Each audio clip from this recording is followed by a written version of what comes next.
नमस्कार बच्चों, स्वागत है आज का इस वीडियो में। बच्चों आज हम लेकर आए हैं बीजांड। बीजांड आपको बताएंगे क्या होता है और बीजांड के प्रकार जो होते हैं आपके, है ना, 6 प्रकार, उनको हम यहाँ पे डिस्कस करेंगे। ऋजु, प्रतीप, अर्ध प्रतीप, वक्र, अनुप्रस्थ और कुंडलित। तो सभी प्रकार के बीजांड के प्रकारों को यहाँ पर हम आज आपका डिस्कस करने वाले हैं। चलिए बच्चों, बिना देर की हुई वीडियो को शुरू करते हैं फटाफट, है ना। देखिए सबसे पहले लिखा हुआ है बीजांड एक परिपक्व गोलकार संरचना होती है जो निषेचन के पश्चात क्या करती है, बीज में परिवर्तित हो जाती है। बीजांड जो होता है गोलाकार संरचना होती है जो निषेचन के पश्चात क्या होता है, बीज में परिवर्तित हो जाती है। हम आपको थोड़ा सा बना के बता देते हैं ना रफली कि कैसे होता है। बाकी फिगर तो मेरे पास सारे कंप्लीट रखे हुए, मैं आपको दिखाऊंगा। ऐसे कुछ होता है, ठीक है, थोड़ा सा सही नहीं बना, ऐसे, ठीक है, ऐसे करके कुछ होता है। और यहाँ पर जो है संरचना पाई जाती है, बीचों बीच में भ्रूण कोष पाया जाता है, बीजांड काय होता है, बीजांड द्वार होता है ना, निभाग भी इसी में पाया जाता है। ये यहाँ जुड़ा होता है, इसे बीजांड व्रंत कहते हैं, व्रंत है ये बीजांड का।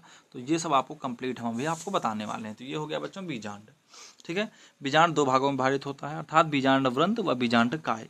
प्रत्येक बीजांड काय जो होता है वो 2 आवरण से घिरा होता है। एक तो बाह्य आवरण होता है, दूसरा अंतः आवरण होता है। देखिए बच्चों, बाह्य आवरण और अंतः आवरण क्या होता है, जैसे ये मान लीजिए मैंने यहाँ पर फिगर लिया, राइट। तो इसमें क्या होगा, ये जो बाहर की परत होगी ये बाह्य आवरण कहलाएगी, और इसमें एक अंतः घिरा हुआ होता है ऐसे करके, तो इसे क्या बोलते हैं हम, अंतः आवरण कहते हैं। तो ये 2 तरीके के आवरण हो गए, राइट।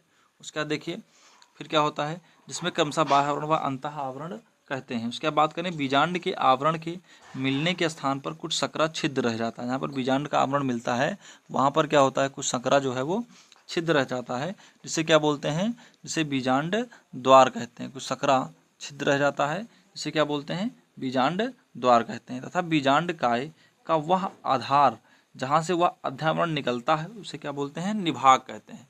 जहाँ से उसका अध्यावरण निकलता है उसे निभाग कहते हैं। भी आपको दिखाते हैं पिक्चर के द्वारा। जहाँ से बीजांड पुष्प से जुड़ा रहता है उसे बीजांड व्रंत कहते हैं बच्चों। बीजांड व्रंत के मध्य में जो भ्रूण कोष की एक थैलेनुमा क्या पाई जाती है, संरचना पाई जाती है। बीजांड व्रंत के मध्य में भ्रूण कोष की एक थैलेनुमा क्या पाई जाती है, संरचना पाई जाती है। तो उम्मीद करता हूँ यहाँ तक आपको समझ में आ गया होगा बीजांड किसे कहते हैं। अब बात करते हैं बीजांड के प्रकार की।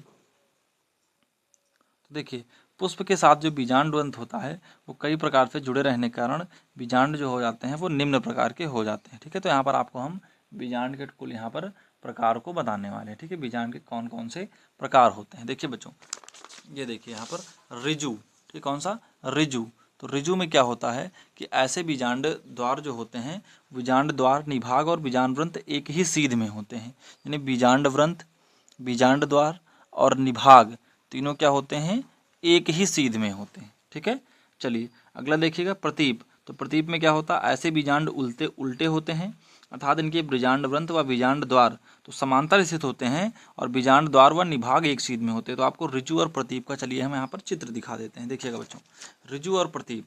तो ऋजु कौन सा, ये वाला, इसमें क्या होता है, बिल्कुल एक सीध में है। प्रतीप में क्या है, बीजांड द्वार और निभाग एक सीध में है, जबकि बीजांड व्रंत और ये बीजांड का है अलग अलग, है ना। तो ये आप देख सकते हैं यहाँ पर।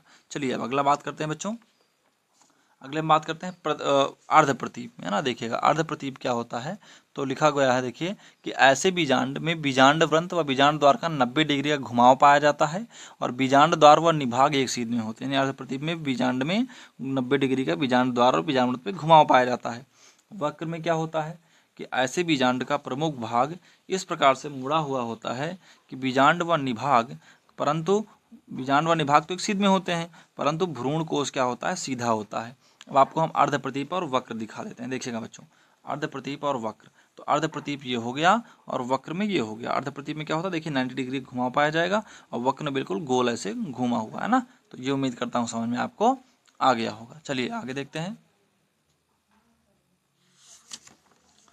आगे बात करते हैं बच्चों अनुप्रस्थ और कुंडलित के बारे में, राइट। तो अनुप्रस्थ में देखिए क्या होता है कि इस प्रकार के जो बीजांड ऐसे मुड़े होते हैं कि इनका भ्रूण कोष भी क्या होता है, बिल्कुल मुड़सा जाता है तथा इसकी संरचना घोड़े के नाल के समान हो जाती है, ठीक है। देख लीजिए आप अनुप्रस्थ में बिल्कुल घोड़े के नाल जैसी हो जाती है, ऐसे एकदम मुड़ जाता है, घोड़े के नाल जैसी संरचना यहाँ पर हो जाती है आपकी। अगला बात करें बच्चों कुंडलित में क्या होता है, तो ऐसे बीजांड जो लगभग 180 डिग्री से 360 डिग्री तक घूम जाते हैं तब बीजांड व्रंत बीजांड को ऐसे घेर लेता है जैसे कोई तीसरा आवरण प्रतीत होने लगता है। तो यहाँ पर आप देख सकते हैं बिल्कुल घूम के उसी में घेर लेता है, जैसा लगता है तीसरा आवरण है, ठीक है।